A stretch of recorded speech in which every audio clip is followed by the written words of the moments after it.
भारत में डिजिटल क्रांति के हिसाब से आज एक बड़ा दिन है।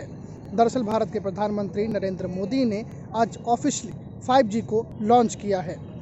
5G के लॉन्चिंग के बाद 5G जल्द ही राजनीति का भी शिकार हो गया। दरअसल समाजवादी पार्टी के प्रमुख अखिलेश यादव ने ट्विटर पर ट्वीट करते हुए 5G के जो जी फैक्टर है उसको अपने हिसाब से डिफाइन किया, जिसमें उन्होंने गरीबी और अन्य कई ऐसे पॉइंट रखे जो शब्द जी से स्टार्ट होते हैं।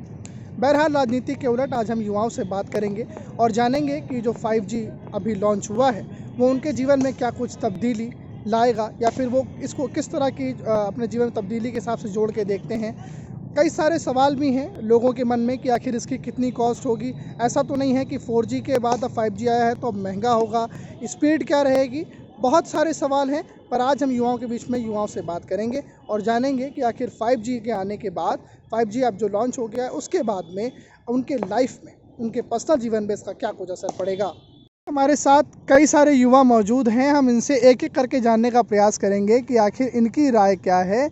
जो 5G नेटवर्क अब आ चुका है भारत में, वो इनकी लाइफ में, इनके जीवन में पर्सनल तौर पे क्या कुछ तब्दीली करेगा या फिर पूरे विषय पर क्या कुछ कहना चाहेंगे। क्या नाम है आपका? मेरा नाम हर्ष प्रताप सिंह है। जी हर्ष, आज भारत में 5G लॉन्च हो गया है। हाँ, क्या कुछ कहेंगे? मैं यही कहना चाहूँगा कि 5G का जो रेंज होना चाहिए पैसे के हिसाब से वो थोड़ा कम होना चाहिए, क्योंकि ऑलरेडी हमें नेट मिल रहा है ना। तो अगर रेंज यही रेंज रहेगा या फिर इससे हल्का फुल्का ज़्यादा, तो हम सब नॉर्मल लोग अफोर्ड कर सकते हैं। लेकिन अगर 5G के नाम पे रेंज बहुत ज़्यादा पैसे का रखेंगे ये लोग, तो फिर हमारे लिए वो फीजिबल नहीं रहेगा, फिर हम लोग इसी पे स्टिक करेंगे। तो स्पीड तो सबको चाहिए, लेकिन रेंज भी सही रहे। मेरा तो ये स्पीड साथ पैसे भी जो है वो सही रहे। हाँ, स्पीड चेक के साथ पैसे भी सही रहे। आपके लिहाज में कि आपको कहीं ये शक तो नहीं है कि 4G का जो रिचार्ज है उससे महंगा 5G का रिचार्ज होगा, ऐसा कुछ है क्या? मेरे को बिल्कुल ऐसा शक है। अच्छा। क्योंकि 5G कोई भी नया चीज़ आता है तो उसका रेट इंडिया में बढ़ता ही बढ़ता है। तो मुझे लगता है थोड़ा रेट बढ़ाने की कोशिश करेंगे। क्योंकि 4G में भी अच्छा काम चल रहा है ना। 4G में भी अच्छी स्पीड आ रही है, पैसा भी अभी सही है। तो इसी तरह कंपटीशन रहे, थोड़ा कम पैसे रहे, सारी कंपनीज 5G लॉन्च करें, है ना। तो फिर मतलब पैसे के हिसाब से सही रहे, तो फिर आपके हिसाब से पॉकेट फ्रेंडली रहना चाहिए उसका रिचार्ज। आपका क्या नाम है, क्या कुछ कहेंगे इस पे? शशांक शुक्ला नाम है मेरा जी। मैं यही कहना चाहूँगा, जैसे कि इन्होंने कहा कि रेट थोड़ा कम होनी चाहिए एज़ कम्पेयर टू 5G का रेट हाई ही होगा, ये तो तय है।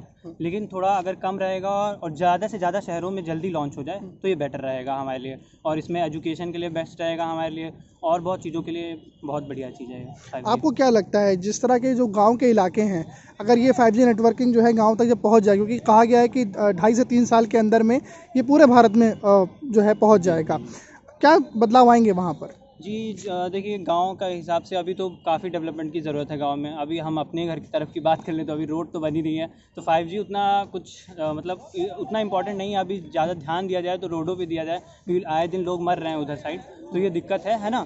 और बात रही कि उसकी 5G की, तो अच्छा स्टेप तो अच्छा है गवर्नमेंट की तरफ से, डेवलपमेंट होगा तो कॉम्पिटिशन बढ़ेगा।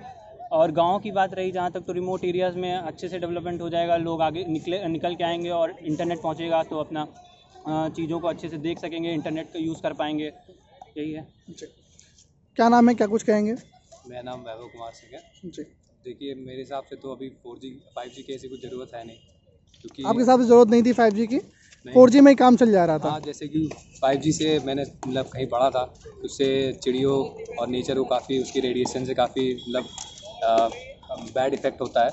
तो इसलिए मुझे लगता है कि अभी अगर थोड़ा और इस पर काम करके थोड़ा नेचर फ्रेंडली बना के लॉन्च किया जाए 5G को, तो ज़्यादा अच्छा रहेगा, तब ज़्यादा सही रहेगा आपके लिहाज में, कि रेडिएशन वगैरह जो है इनका कहना है कि वो फैलता है। आप युवा हैं, कॉलेज स्टूडेंट हैं कि अभी कुछ जॉब अप कर रहे हैं? मैं कॉलेज स्टूडेंट ही हूँ। हाँ, जैसे कि देखा गया कि पिछले बार जो है लॉकडाउन लगा और सारी एजुकेशन जो है वो ऑनलाइन स्तर पे आ गई। 4G नेटवर्किंग थी, लोग कनेक्ट हुए, पर कई जगह से ये भी शिकायत आई कि नेटवर्क की प्रॉब्लम के चलते वो कनेक्ट नहीं हो पाए, जिससे उनकी पढ़ाई जो है वो बाधित हुई। आप एक युवा हैं, कॉलेज गोअर हैं, इस तरह से, इस नज़रिए पे क्या कुछ सोचते हैं कनेक्शन के बेसिस पे? बेसिकली जो 5G कनेक्शन है उसको स्मार्ट एंड फास्ट कहा जा रहा है। 5G के बेसिस पे तो ये सही है कि स्पीड में थोड़ा वेरिएशन होगा, इसलिए क्या कहते हैं, और क्या कहते हैं, काफ़ी जो ऑनलाइन मतलब एजुकेशन हो रही है उससे काफ़ी मदद मिलेगी कॉलेज स्टूडेंट्स को और इन सबको। तो इसलिए, और थोड़ा प्राइस, इसका रेट थोड़ा रिजनेबल होना चाहिए, जिससे कि काफ़ी सारे स्टूडेंट्स को अफोर्ड भी कर सकें। आज हमने लोगों से बात करी, खासकर युवाओं से बात करी। युवाओं के मन में कहीं ना कहीं इस बात को लेकर संशय है, इस बात को लेकर के अभी उनके मन में एक सवाल है, प्रश्न चिन्ह है कि रेट क्या कुछ होने वाले हैं, क्योंकि 4G उससे ज़्यादा महंगा 5G तो नहीं होगा, या फिर रिजनेबल रेट रहेंगे। ऐसा तो नहीं है कि पॉकेट फ्रेंडली नहीं होगा। बहुत सारी चीज़ें हैं जो अभी भी लोगों के मन में एक सवाल बना हुआ है।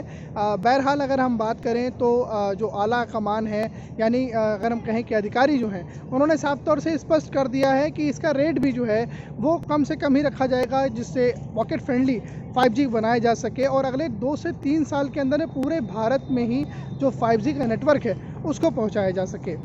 न्यूज़ ट्रैक के लिए लखनऊ से अनुराग तिवारी।